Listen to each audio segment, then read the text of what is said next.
বার্তা এক নজর, সবার খবর সমান নজর। গোটা বছর রাস্তায় জল, শীতের সময় শুকনো খটখটে রাস্তা থাকে, তখন এখনকার রাস্তাঘাটে জল। এই জল ভেঙে দৈনন্দিন কাজে যেতে হচ্ছে। এমনই চিত্র ধরা পড়ল কোদালিয়া ১ নম্বর পঞ্চায়েতের ১৬৬ নম্বর বুথে। রবীন্দ্রনগর পশ্চিম পাড়া এলাকার বাসিন্দাদের এই জল যন্ত্রণার ভোগান্তি বেশ কয়েক বছর ধরে চলছে। এই বুথে প্রায় ১২০০ ভোটার, এলাকার ৪-৪.৫ হাজার মানুষের বসবাস। প্রত্যেকেরই এই জল পাড়িয়ে স্কুল কলেজ সহ নানা কাজে যেতে হচ্ছে, বাড়িতে ফিরতে হচ্ছে। সারা বছর জল থাকায় শিক্ষিত ছেলেমেয়েরা কাজ হারাচ্ছে। গৃহশিক্ষকতা করেন বেশ কিছু যুবক যুবতী, ছাত্রছাত্রী পড়ান।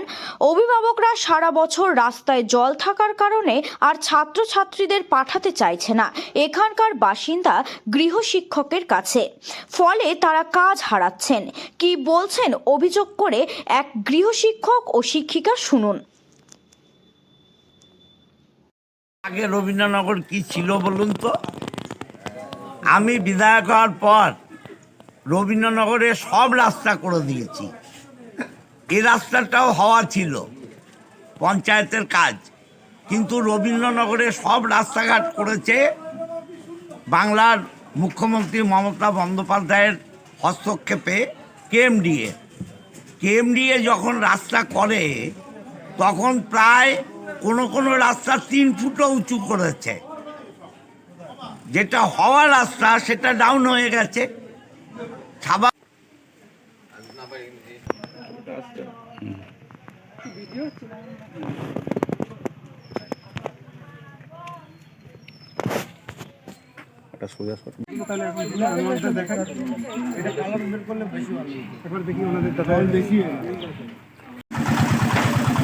রাস্তার কি হাল!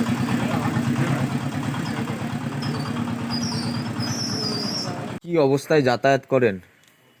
সব থেকে বড় কথা হচ্ছে একবারে জায়গায় 3 বার লেখানো হয়েছে আমার পাড়া আমার সংশোধন, তাতেও কিছু হচ্ছে না। এইভাবে প্রত্যেক দিন যাওয়া আসা করতে হচ্ছে, সাইকেল নিয়েও যাওয়া আসা।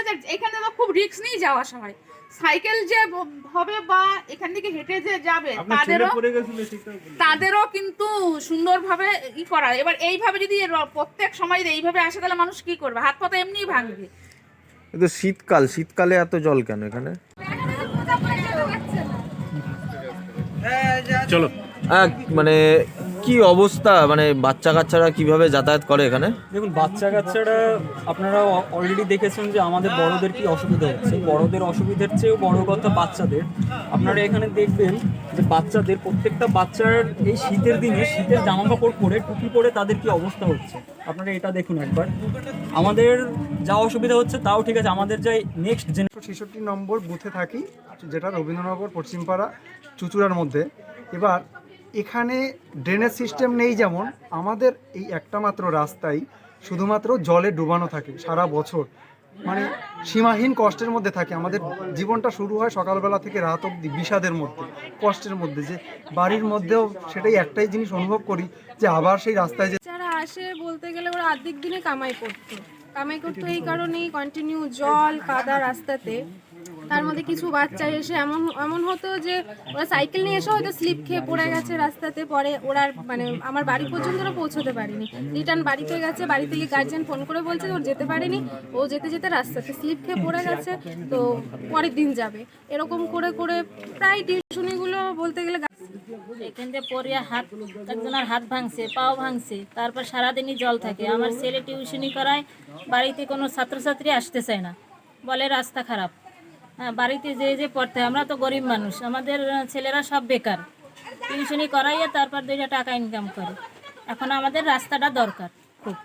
এমএলএ আসছিল 3 মাস আগে, বলছে যে 90 দিনের মধ্যে রাস্তা হবে, তারপর তাদের কোনো খোঁজ নেই।